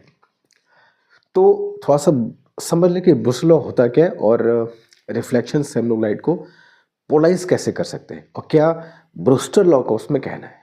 बाकी देख लेंगे तो फट से हमारा ऑप्शंस क्या करेक्ट है वो पता चल जाएगा, ठीक है। चलो, तो before we look for the option, एक बार क्वेश्चन पहले पढ़ लेते हैं क्या कि an unpolarized light beam strikes a glass surface at Brewster angle. अब ब्रूस्टर एंगल क्या होता है और ब्रूस्टर लॉ क्या है और लाइट का पोलराइजेशन का ब्रूस्टर एंगल से क्या रिलेशन है, इसको समझते हैं पूरा कॉन्सेप्ट, फिर देखेंगे इसमें से सही ऑप्शन क्या है। चलो, तो जैसे फॉर एग्जांपल ये ग्लास सरफेस है, ठीक है। एक अनपोलराइज्ड लाइट इस ग्लास सरफेस पे इंसिडेंट होती है। अच्छा, हम लोग ये हमेशा पढ़ते हैं कि ग्लास सरफेस है, ट्रांसपेरेंट है, तो जो इंसिडेंट लाइट है जो कि ऑब्वियसली अनपोलराइज्ड होगी, तो अनपोलराइज्ड लाइट को पहले बना दिया जाए। जैसे अनपोलराइज्ड लाइट जिसमें 2 वाइब्रेशन होंगे, एक प्लेन के पैरेलल और दूसरा प्लेन के परपेंडिकुलर है। इसको समझ लेते हैं पहले, प्लेन के पैरेलल का मतलब क्या है और प्लेन के परपेंडिकुलर का मतलब क्या है। ये जो एरो वाला वाइब्रेशन है ना, ये बोर्ड हमारा प्लेन है, तुम कॉपी बनोगे वो कॉपी तुम्हारा क्या होगा, प्लेन होगा। ये बोर्ड एक प्लेन है, जो एरो वाला वाइब्रेशन है वो इस बोर्ड के प्लेन में है, जिसको हम लोग कहते हैं प्लेन ऑफ इंसिडेंस। ये जो लाइट है इस बोर्ड के प्लेन में आ रही है, तो ये जो बोर्ड का प्लेन है वही प्लेन ऑफ इंसिडेंस है, ठीक है। ये जो एरो वाला वाइब्रेशन है वो बोर्ड के प्लेन में है, मतलब बोर्ड के प्लेन के पैरेलल है। जो डॉट वाला है वो बोर्ड के प्लेन के परपेंडिकुलर है। तो अनपोलराइज्ड लाइट में इलेक्ट्रिक वेक्टर या मैग्नेटिक वेक्टर हमको 2 मिलते हैं। एक जो इंसिडेंस प्लेन के पैरेलल है एरो वाला, और एक जो इंसिडेंस प्लेन के परपेंडिकुलर है डॉट वाला। ठीक है, तो जब मैं बोलूँगा प्लेन के पैरेलल वाइब्रेशन तो समझना किसकी बात हो रही है। जब कहूँगा प्लेन के परपेंडिकुलर वाला वाइब्रेशन तो समझना किसकी बात। ये वाइब्रेशन किसका होता है? ये वाइब्रेशन इलेक्ट्रिक वेक्टर या मैग्नेटिक वेक्टर के हैं जो इस लाइट में प्रेजेंट है। ठीक है, चलो, तो ये हो गया हमारा इंसिडेंट अनपोलाइज्ड लाइट जो इस ग्लास सरफेस पे इंसिडेंट होता है एट सम एंगल। हम हमेशा सोचते हैं कि यार ग्लास सरफेस तो ट्रांसपेरेंट है तो लाइट पूरा क्या होगा, रिफ्लेक्ट होगा। ऐसा नहीं है, लाइट का कुछ ऐसा रिफ्लेक्ट भी तो होगा। भाई ग्लास का सरफेस चमकता भी तो है, शाइन भी तो करता है, तो रिफ्लेक्शन भी तो होगा उसमें, तो दोनों दिखाना होगा। तो कुछ लाइट रिफ्लेक्ट किया और कुछ ऑब्वियसली रिफ्रैक्ट किया। ठीक है, एकदम बेसिक से समझना, एकदम बेसिक से बता रहा हूँ कि ब्रूस्टर लॉ क्या होता है और लाइट को रिफ्लेक्शन के द्वारा कैसे हम लोग पोलाइज करते हैं। तो ये एक अनपोलाइज लाइट है जो कि इस ग्लास के सरफेस पर पड़ती है। इसका कुछ हिस्सा रिफ्लेक्ट हुआ, कुछ हिस्सा रिफ्रैक्ट हुआ। अब हम लोग करते क्या है कि ये जो एंगल ऑफ इंसिडेंस है इसकी वैल्यू को हम लोग 0 से लेकर के 90 तक में चेंज करते हैं। जो पॉसिबल एंगल्स हो सकते हैं ना, 0 से लेकर के 90 तक में इनफाइनाइट एंगल्स आर पॉसिबल। हम सब एंगल पे चेक करते हैं। तो जब हम अलग अलग एंगल्स पे फ्रॉम 0 to 90 अलग अलग एंगल ऑफ इंसिडेंस पे या एंगल ऑफ इंसिडेंस को चेंज कर करके जब रिफ्लेक्टेड और रिफ्रैक्टेड लाइट को चेक करते हैं तो एक बड़ी इंटरेस्टिंग चीज़ देखने को मिलती है। होता ये है फ्रॉम 0 to 90 के बीच में कोई ऐसा सिर्फ एक खास एंगल होता है, सिर्फ एक होता है, 10-12 नहीं। 0 से लेकर 90 के बीच में कोई ऐसा खास एंगल होगा, स्पेसिफिक एंगल होगा जिस एंगल पर अगर लाइट का इंसिडेंस हुआ तो जो रिफ्लेक्टेड है, रिफ्रैक्टेड की बात नहीं, जो रिफ्लेक्टेड लाइट है वो कंप्लीटली पोलराइज्ड हो जाती है। This light will be completely polarized for a specific angle. सोचो कितना नेचर कितना बड़े से काम करता है, इतना ढेर सारा एंगल है, उसमें से कोई एक एंगल ऐसा है जिस पे अगर लाइट आएगी तो रिफ्लेक्टेड वाली कंप्लीटली पोलराइज हो जाएगी और जो उसमें वाइब्रेशन होंगे वो वही वाले बचेंगे जो इस प्लेन के परपेंडिकुलर है। तो जो रिफ्लेक्टेड लाइट है उसमें केवल एक ही वाइब्रेशन बचा रहेगा। ये डॉट वाला कैसा वाइब्रेशन होता है, इसके प्लेन के परपेंडिकुलर। तो this light will be completely polarized. जहाँ तक रिफ्रैक्टेड लाइट की बात है तो रिफ्रैक्टेड लाइट जो होती है वो पार्शियली पोलराइज्ड होती है। मतलब इसमें वाइब्रेशन तुमको कुछ ऐसा मिलेंगे, समथिंग लाइक दैट, ऐसे कुछ ऐसे। तो जब भी किसी ग्लास सरफेस पे कोई अनपोलराइज्ड लाइट किसी एक खास एंगल पर आए जिसके लिए रिफ्लेक्टेड लाइट कंप्लीटली पोलराइज्ड हो जाए, उस बात को गौर करना, उस रिफ्लेक्टेड लाइट में वही वाइब्रेशन रहेंगे जो इस इंसिडेंस प्लेन के परपेंडिकुलर है, पहले वाले नहीं। और refracted light will be partially polarized for all possible angle between 0 to 90। लेकिन ये जो फेनोमेना है इस रिफ्लेक्टेड लाइट का कंप्लीटली पोलराइज्ड हो जाना, ये सिर्फ एक खास एंगल पर ही होता है।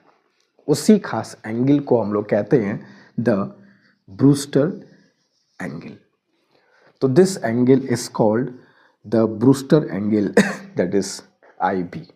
और ये ब्रूस्टर एंगल मैं फिर से कह रहा हूं कि 0 से 90 के बीच में इनफाइनाइट एंगल्स आर पॉसिबल। उनमें केवल एक ही एंगल ऐसा होगा जिस पे लाइट इज कंप्लीटली पोलाइज्ड, वो भी रिफ्लेक्टेड वाली। रिफ्रैक्टेड तो हमेशा पार्शियली पोलाइज जाएगी, ठीक है।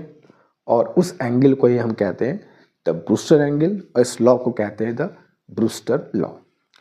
ये जो ब्रूस्टर एंगल है वो सिर्फ और सिर्फ इस ग्लास के या कोई ट्रांसपेरेंट मीडियम, वाटर भी हो सकता है, उसके रिफ्रैक्टिव इंडेक्स पर डिपेंड करता है, सिर्फ और सिर्फ। तो जिसका जो रिफ्रैक्टिव इंडेक्स है वो तो यूनिक वैल्यू होगी ना किसी रिस्पेक्ट में। तो this IB Brewster angle has got a single unique value for any pair of medium. तो इस एंगल की जो वैल्यू होती है वो ये होती है tan IB is equal to mu. ये फॉर्मूला होता है, यहाँ से हम लोग निकाल सकते हैं द ब्रूस्टर एंगल, जो कि सिर्फ और सिर्फ उस मीडियम के रिफ्रैक्टिव इंडेक्स पर डिपेंड करता है। यहाँ एक बात और है, दूसरी बात जो हमको जाननी है वो ये है कि जब भी अनपोलराइज्ड लाइट ब्रूस्टर एंगल पे आती है तो reflected light completely will become completely polarized and this will remain partially polarized. एक और स्ट्राइकिंग फैक्ट है, वो फैक्ट ये है कि इस ब्रूस्टर एंगल पर जब लाइट इंसिडेंस होती है तो रिफ्लेक्टेड और रिफ्रैक्टेड इन दोनों के बीच में 90 डिग्री का एंगल बनता है। मतलब रिफ्लेक्टेड और refracted light are mutually perpendicular at this angle also. तो ये भी किस्म को ध्यान रखनी है कि ब्रूस्टर एंगल पर reflected light is completely polarized, वो तो है ही है। ये भी ध्यान रखना है कि this two light are mutually perpendicular. एक चीज और, हमसे कभी कभी ब्रूस्टर एंगल और क्रिटिकल एंगल में रिलेशन भी पूछता है। क्रिटिकल एंगल क्या होता है हम सब जानते हैं कि जिस एंगल पर लाइट जब डेंसर एयर में आती है तो जब कुछ इस तरह निकल जाती है तो this angle is called critical angle, जिसके लिए एंगल ऑफ रिफ्रैक्शन कितना होता है 90 डिग्री। ये भी हम लोग पढ़ते हैं ऑप्टिक्स में, व्हाट इज क्रिटिकल एंगल। तो अब एग्जाम में कभी कभी क्वेश्चन आता है what is relation between critical angle and Brewster angle, ठीक है। तो क्रिटिकल एंगल के लिए फॉर्मूला होता है sin IC is equal to 1/μ। मान लो अगर रेयर मीडियम यहाँ पे अगर एयर है तो दिस इज 1/μ। तो ये हो गया हमारा क्रिटिकल एंगल का फॉर्मूला। अब इसको मैं यहाँ पे रखूँ तो मुझको क्या मिल गया, sin IC is equal to cot IB। ये एक बहुत ही इंपॉर्टेंट फॉर्मूला है जो हमको याद रखना है, relation between critical angle and Brewster angle. ये भाई 1/μ है ना, तो 1/μ करोगे तो क्या होगा, 10 का उल्टा क्या होगा cot, तो sin IC is equal to cot IB। अब ऑप्शन थोड़ा चेक कर लेते हैं क्या कह रहा है। The reflected light is partially polarized. भाई ब्रूस्टर एंगल पर आएगा तो काय को पार्शियली पोलराइज्ड होगा। The refracted light is completely polarized. Refracted light completely polarized नहीं होती है। Both are completely polarized. भाई दोनों पोलराइज्ड कंप्लीटली नहीं है। थर्ड तो हो गया। फोर्थ कह रहा है the reflected light is completely polarized, सही है, and the refracted light is partially polarized. ये चौथा बिल्कुल सही ऑप्शन है। And but refracted light is partially polarized, तो फोर्थ ऑप्शन इज करेक्ट। तो ठीक है, एकदम बेसिक सा कॉन्सेप्ट है, इसी को हम कहते हैं polarization by reflection, Brewster law, जो तुम कह सको। जो बेसिक्स है उसका देखना, इस फॉर्मूले को और इस रिलेशन को भी ध्यान रखना होगा। चलेंगे क्वेश्चन नंबर 9 की तरफ, डू इट फास्ट। चलते बच्चों क्वेश्चन नंबर 9 की तरफ, और 9th क्वेश्चन जो है वो एक टॉपिक से लिया गया, इसका नाम है सोलर सेल। तो इस क्वेश्चन को तो जो हम सॉल्व करेंगे, मगर थोड़ा सा सोलर सेल के बारे में समझेंगे और इम्पॉर्टेंट पॉइंट्स उसके बारे में समझेंगे कि अगर ये क्वेश्चन नहीं तो कुछ और क्वेश्चन अगर उससे पूछेगा तो वो हमारा प्रिपेयर्ड हो। तो कोई यही एक बेस्ट तरीका है PYQ लगाने का। हम PYQs लगाएं और देखें कि यार ये क्वेश्चन सॉल्व किया हट गए, नहीं। देखो कि उस टॉपिक से ये क्वेश्चन पूछा है तो उस टॉपिक से और क्या क्वेश्चन पूछे जा सकते हैं, तो वो क्वेश्चन नहीं, तुम्हारा वो टॉपिक तैयार होगा। तो this is the method that we are following in this series. तो इस क्वेश्चन को तो करेंगे, मगर पहले सोलर सेल के बारे में अच्छे से समझ लेते हैं कि कैसे काम करता है ये। सबसे पहले देखना कि सोलर सेल में हम लोग जो भी पीएन जंक्शन यूज करेंगे, पीएन जंक्शन के बहुत यूज हम लोग करते हैं, जैसे एलईडी में यूज होता है, और फ्लोराइड में इसका यूज करते हो, जीरन डायोड में इसका यूज हम लोग करते हैं। एक और यूज है इसका इन सोलर सेल। कुछ जो नाम लिया मैंने उसमें किसी में पीएन जंक्शन फॉरवर्ड बायस में होता है, किसी में पीएन जंक्शन द्वारा रिवर्स बायस में। मगर जब पीएन जंक्शन को as a solar cell use करते हो तो याद रखना कि when PN junction is used as solar cell it is unbiased. इस पे कोई फॉरवर्ड या रिवर्स बायसिंग नहीं होती है, पहली बात तो समझो, ठीक है। कुछ बेसिक्स है एकदम ये। तो हम एक पीएन जंक्शन लेंगे, अनबायस्ड पीएन जंक्शन लेंगे, कोई फॉरवर्ड बायसिंग नहीं, कोई रिवर्स बायसिंग नहीं। उसको यूज करके हमें क्या बनाना है, सोलर सेल। अब पीएन जंक्शन पहले हम लोग सिलिकॉन का यूज करते थे, अभी हम लोग रिसेंट की बात किया जाए तो ज़्यादातर जो यूज होता है सोलर सेल वो होता है, this is first point. Second point इस गैलियम आर्सेनाइड का एक हम लोग ऑर्गेनिक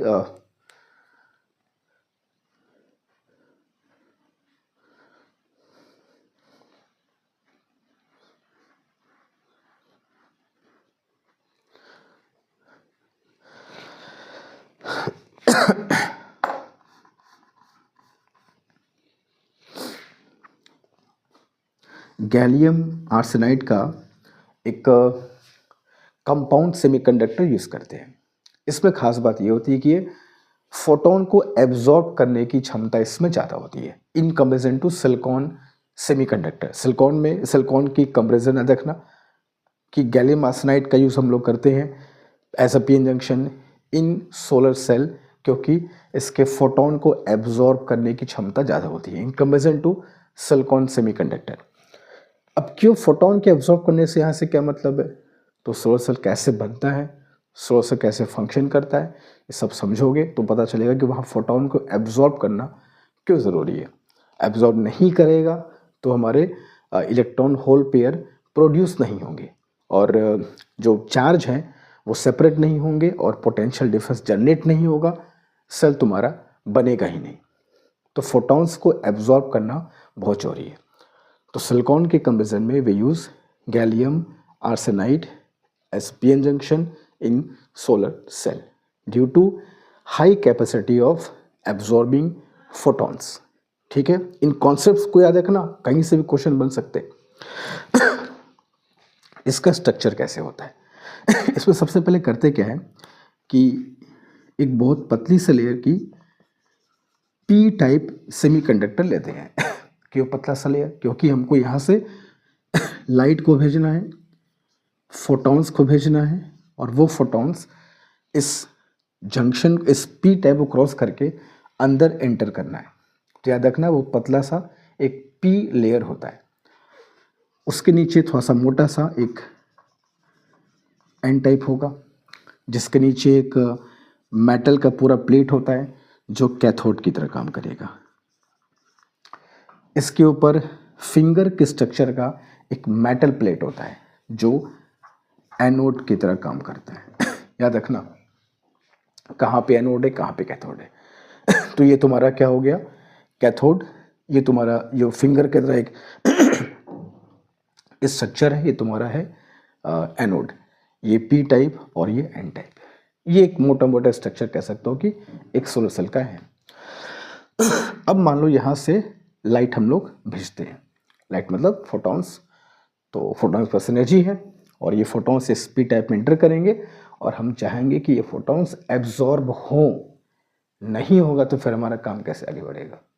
तो भाई जो आप सब्सटेंस यूज़ करें उसकी फोटॉन्स को एब्जॉर्ब करने की कैपेसिटी ज़्यादा हो तो और अच्छी बात है। That's why we choose gallium arsenide as compound semiconductor का यूज़ करें। इसके पहले सिलिकॉन का भी यूज़ करते थे, मगर अब हम लोग इसका यूज़ करते हैं। अब होगा क्या, इसको होने को थोड़ा सा अलग से फिगर समझो। अभी मैं कुछ भी क्वेश्चन स्टेटमेंट फिगर नहीं ले रहा हूँ, सिर्फ पढ़ रहे हैं अबाउट सोलर सेल। ये करता क्या है, बहुत सिंपल सी बात है। ये अनबायस्ड पीएन जंक्शन है जो सोलर एनर्जी को, लाइट एनर्जी को इलेक्ट्रिसिटी में कन्वर्ट करेगा। ठीक है, हम सोलर एनर्जी को इलेक्ट्रिक एनर्जी में कन्वर्ट करने वाले हैं। अब जैसे मान लो कि ये हमारा एक पीएन जंक्शन है, ठीक है, और ये हमारा इसके इस तरफ एन टाइप, इसके इस तरफ पी टाइप है। तो और ये हमारा पोटेंशियल बैरियर है ना, दिस इज पोटेंशियल बैरियर। अब यहां पर हमने क्या किया, फोटोन को भेजा। फोटोन की एनर्जी इतनी हो कि यहाँ जो बॉन्ड है वो ब्रेक हो सके और एक इलेक्ट्रॉन होल पेयर पैदा हो सके। जब भी बॉन्ड ब्रेक होगा तो इलेक्ट्रॉन और एक होल पेयर जनरेट होते हैं। तो ये बॉन्ड कैसे ब्रेक होगा, जब फोटोन आएगा, एनर्जी लेकर के आएगा, एनर्जी देगा, तो बॉन्ड्स ब्रेक होंगे, एक इलेक्ट्रॉन होल्स पैदा होंगे। वो इलेक्ट्रॉन होल इस इलेक्ट्रिक फील्ड में पोटेंशियल बैरियर के वजह से, एक इलेक्ट्रिक फील्ड भी होती है ना जिसका डायरेक्शन एनसीपी की तरफ होता है, तो जो इलेक्ट्रॉन होल पेयर प्रोड्यूस होंगे इस फोटोन के वजह से, वो इस इलेक्ट्रिक फील्ड के वजह से दोनों तरफ सेपरेट होंगे। जो नेगेटिव चार्ज होगा फील्ड के अपोजिट आएगा, जो होल्स होंगे फील्ड के लॉन्ग जाएंगे। तो होगा क्या कि जो एन टाइप का सरफेस है उस पर नेगेटिव चार्ज का एक्युमुलेशन हो जाएगा, और जो पी टाइप का सरफेस है उस पर होल्स का एक्युमुलेशन हो जाएगा, और दोनों की तरफ एक पोटेंशियल डिफरेंस क्रिएट होगा। बन गया तुम्हारा एक सोलर सेल। तो ये है तुम्हारा सोलर सेल, ये है दोनों टर्मिनल्स, इनके बीच में एक पोटेंशियल डिफरेंस हमने जनरेट कर दिया। ये पोटेंशियल डिफरेंस बहुत हाई मैग्नीट्यूड का नहीं होता है, तो हम लोग एक सेल को यूज़ नहीं कर सकते, कई सेल को हम लोग यूज़ करेंगे सीरीज कॉम्बिनेशन में। तो हमारा क्या बनता है, एक सोलर सेल से हमारे पास एक सोलर पैनल बन जाता है। कई सेल को यूज़ करके वी मेक सोलर पैनल, जो हम लोग देखते हैं छतों पे लगे होते हैं। तो this is solar cell and how it works. ठीक है, अब क्वेश्चन पे देखते हैं, क्वेश्चन क्या कह रहा है। Consider the following statements A and B and choose the correct answer. For a solar cell, IV characteristics lies in the fourth quadrant of the graph। Sir आप जो यहाँ बताए हैं और जो यहाँ पे लिखा है कुछ समझ में नहीं आया। आप तो स्ट्रक्चर के बारे में बताए हो, यहाँ पर पे IV कैरेक्टरिस्टिक की बात हो रही है। हम IV कैरेक्टरिस्टिक्स पीएन जंक्शन का पढ़े हैं, IV कैरेक्टरिस्टिक्स पीएन जंक्शन का फॉरवर्ड बायस से पढ़े हैं, IV कैरेक्टरिस्टिक्स पीएन जंक्शन का रिवर्स बायस से पढ़े हैं। सोलर सेल का IV कैरेक्टरिस्टिक क्या होता है? सोलर सेल का IV कैरेक्टरिस्टिक भी होता है और वो कुछ ऐसा होता है, लाइक दैट। ये V, ये I and it is like that. ये VOC और ISC। तो जो फोर्थ क्वाड्रेंट कह रहा है ऑफ द ग्राफ वो बिल्कुल सही है, मगर है क्या, है कैसे? सुनो, VOC का मतलब होता है ओपन सर्किट वोल्टेज। तो अभी जो ये दोनों एंड्स देख रहे हो ओपन सर्किट है, कोई लोड वगैरह कनेक्ट नहीं किया है, तो इन दोनों एंड्स के बीच जो पोटेंशियल डिफरेंस है that is open circuit voltage, वो ये है। ठीक है, और इस वक्त करंट की वैल्यू कितनी है भाई? ओपन सर्किट में कहाँ करंट का फ्लो होगा? तो करंट की value 0 end voltage is maximum. तो ये हो गया ओपन सर्किट वोल्टेज, VOC का मतलब। दैट इज यहाँ पे ग्राफ ऐसे बनेगा VOC। तो VOC का मतलब open circuit voltage, solar cell के एन और पी के सरफेस पर जो खरा पोटेंशियल डिफरेंस है वही ओपन सर्किट वोल्टेज है। ठीक है। अब हमने क्या किया कि शॉर्ट सर्किट कराते हैं। कैसे कराते हैं? इन दोनों टर्मिनल्स को ऐड कर दो, जोड़ दो, तो जो पोटेंशियल डिफरेंस है वो तो ज़ीरो हो जाएगा और सर्किट में करंट का फ्लो होगा। सर्किट तो क्लोज हो, करंट का फ्लो होगा बिना किसी एक्सटर्नल रेजिस्टेंस के। लोड रेजिस्टेंस ज़ीरो है, तो उस कंडीशन में इन दोनों को ऐड कर दिया जाए, शॉर्ट सर्किट कराया जाए, voltage will become zero, current will flow in the circuit. वो ये है ISC, शॉर्ट सर्किट करंट। इस कंडीशन में voltage will be zero, current will be maximum. तो ये मैक्सिमम वोल्टेज है जो एक सोलर सेल से मिल सकता है और एक मैक्सिमम करंट है जो एक सोलर सेल से हमको मिल सकता है। इन्हीं के बीच में कहीं पर किसी पॉइंट पर हम रख करके सोलर सेल को यूज़ करते हैं जहाँ उससे ऑप्टिमम पावर हम लोग प्राप्त कर सकें। इन दोनों के बीच में हम कोई पॉइंट चूज़ करेंगे जहाँ पर उस सेल का पावर क्या है, V और I का मल्टीप्लिकेशन मैक्सिमम, वहीं पर उस सोलर सेल को यूज़ करते हैं। तो this is how the graph of solar cell looks. ये दोनों चीज़ क्लियर है।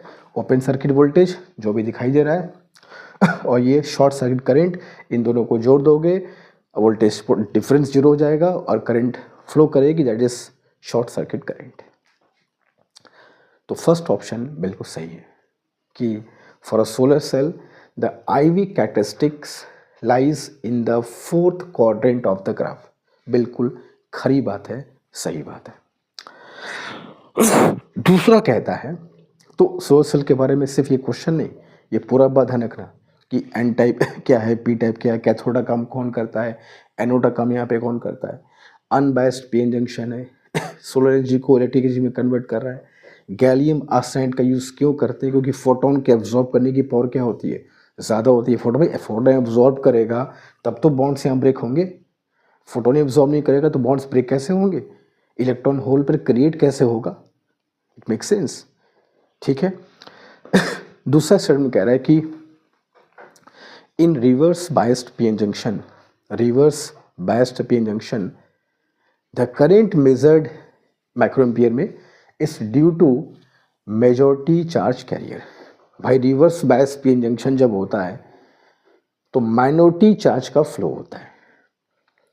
P टाइप में जो हमारे इलेक्ट्रॉन्स हैं और N टाइप में जो हमारे होल्स हैं, इनसे जो करंट बनती है वही है रिवर्स बायस्ड करंट, और वो माइनॉरिटी होता है ना कि मेजर चार्ज कैरियर। तो बी स्टेटमेंट तो खैर बहुत सिंपल सा स्टेटमेंट है। हम जब पढ़ते हैं रिवर्स बायसिंग तो वहाँ समझते हैं कि रिवर्स बायसिंग में जो थोड़ी सी करंट मिलती है वो माइनॉरिटी कैरियर की होती है, ना कि मेजॉरिटी कैरियर की। तो statement B is completely wrong. तो first option is correct, A is true, but B is false. तो this is how solar cell works and this is how this question goes. चलेंगे 10th की तरफ, do it fast. अब चलते हैं बच्चों question number 10th की तरफ, जो कि बहुत ही आसान सा क्वेश्चन है और टॉपिक तो मतलब मान के चलो कि आना ही आना है ऐसे क्वेश्चन, कुछ ना कुछ करके इससे तो क्वेश्चन बनना ही बनना है। Matter wave, D Broglie wavelength और डुअल नेचर से क्वेश्चंस बहुत फ्रिक्वेंटली एग्जाम में आते हैं। बहुत आसान टॉपिक है, गलती से भी छोड़ना नहीं है इस क्वेश्चन को या ऐसे क्वेश्चन को। The graph shows the variation of 1/λ² and its kinetic energy where lambda is de Broglie wavelength या डी ब्रॉय वेवलेंथ जो तुम बोलते हो। तो अब डी ब्रॉगली वेवलेंथ क्या होता है या डी ब्रॉय वेवलेंथ क्या होता है, मैटर वेव क्या होता है। हम सब जानते हैं कि जब भी कोई m मास का पार्टिकल v वेलोसिटी से या u वेलोसिटी से ट्रैवल करता है तो उसके मोशन से उसके साथ जो वेव नेचर उसमें आता है, वेव नेचर जो अटैच होता है उसको हम कहते हैं मैटर वेव। किसी मैटर के मूव करने से जो उसमें वेव करेक्टर आए that is matter wave. Dual nature अच्छे से जानते हैं हम लोग कि पार्टिकल है, जब मूव करेगा तो उसमें वेव नेचर भी आ जाता है, that is called matter wave. उस मैटर वेव के जो वेवलेंथ है उसको हम कहते हैं डी ब्रॉगली वेवलेंथ, और वो डी ब्रॉगली वेवलेंथ का फॉर्मूला होता है h/p। अच्छे से इस फॉर्मूले को याद रखना, स्टार लगा रहा हूं मैं। This is de Broglie wavelength of any particle which is in motion. इसको अगर काइनेटिक एनर्जी के फॉर्म में लिखा जाए तो lambda is equal to h by square root of 2m k। Clear है?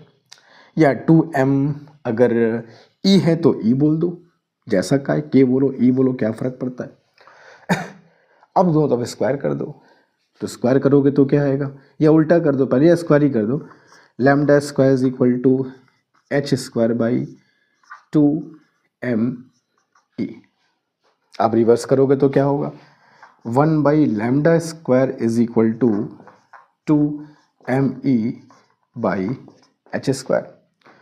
By 2m h square constant है, तो 1 by lambda square proportional to the kinetic energy of the particle. तो 1 by lambda square और particle की kinetic energy आपस में proportional है, तो ग्राफ कैसा बनेगा, एक स्ट्रेट लाइन ग्राफ बनता हमको दिखाई पड़ेगा। बहुत आसान सा क्वेश्चन है, 4th इज करेक्ट आंसर। ठीक है, तो ये फॉर्मूला बहुत फेमस फॉर्मूला है, बहुत क्वेश्चन को हम इससे सॉल्व करते हैं। तो अगर इस फॉर्मूले को हम याद रखे होंगे और क्वेश्चन को ध्यान से पढ़ेंगे तो 1 मिनट से 1 सेकेंड कह रहा हूँ, 1 मिनट से कम का क्वेश्चन ये भी है जो हम लोग कर सकते हैं फटाक से। ठीक है, इसमें कोई दिक्कत नहीं है। तो फॉर्मूले को जरूर याद रखना और कोशिश करना कि इस पे क्वेश्चन अगर आए तो छूटने ना पाए।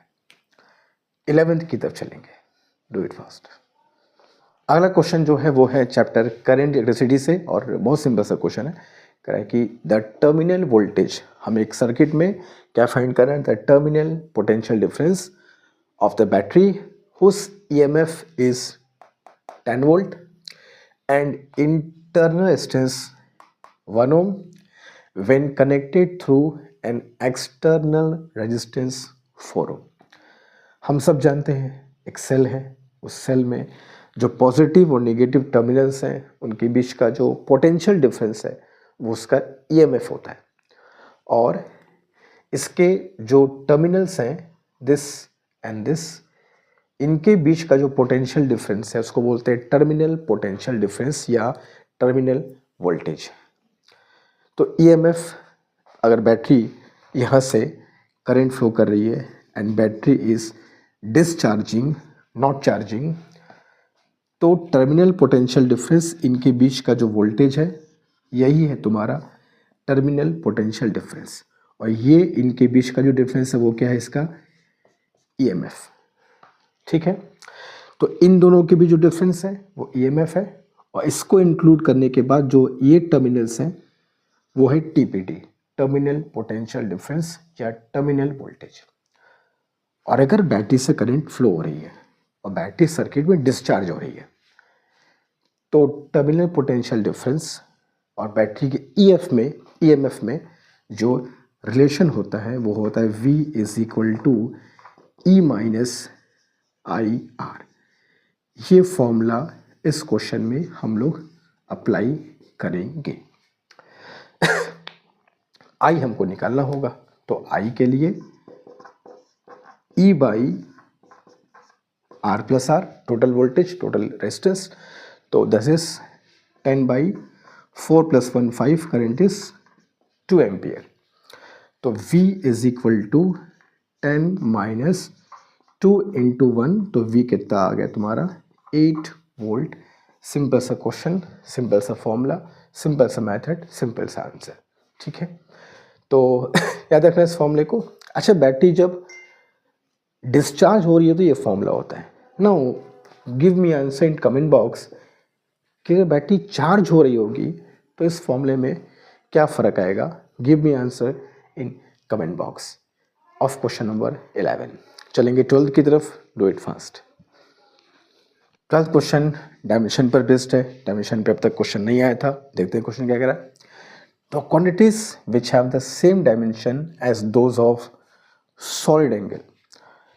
तो भैया जो सॉलिड एंगल होता है इसका डायमेंशन ये होता है, डायमेंशन लेस क्वांटिटी है।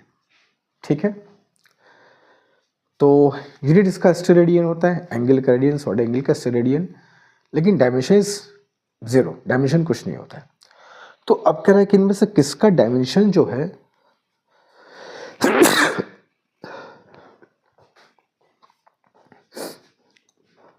तो अब कह रहे हैं कि इसमें से किसका डायमेंशन जो है वो सॉलिड एंगल के बराबर, मतलब किसका डायमेंशन लेस कौन कौन है। स्ट्रेंथ तो डायमेंशन लेस है, ठीक है, एंगल भी डायमेंशन लेस है, यूनिट है रेडियन, डायमेंशन 0। स्ट्रेस का डायमेंशन होता है, एंगल का डायमेंशन तो मान लो नहीं है।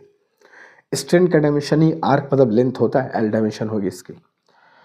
एंगल स्पीड का डायमेंशन रेडियन पर सेकेंड में इसको नापते हो तो भाई डायमेंशन तो पर सेकेंड हो गई। स्ट्रेस का डायमेंशन है ये। तो इन दोनों में केवल स्ट्रेन एंड एंगल ही है जिनके डायमेंशन 0 है, डायमेंशन लेस है। तो बहुत ही सिंपल सा क्वेश्चन था। ऐसे क्वेश्चन तुमको मिल जाएंगे 50 क्वेश्चन में, देख दो तो ऐसे मिल ही जाएंगे जो बहुत सिंपल होंगे। 13 की तरफ चलेंगे, डू इट फास्ट।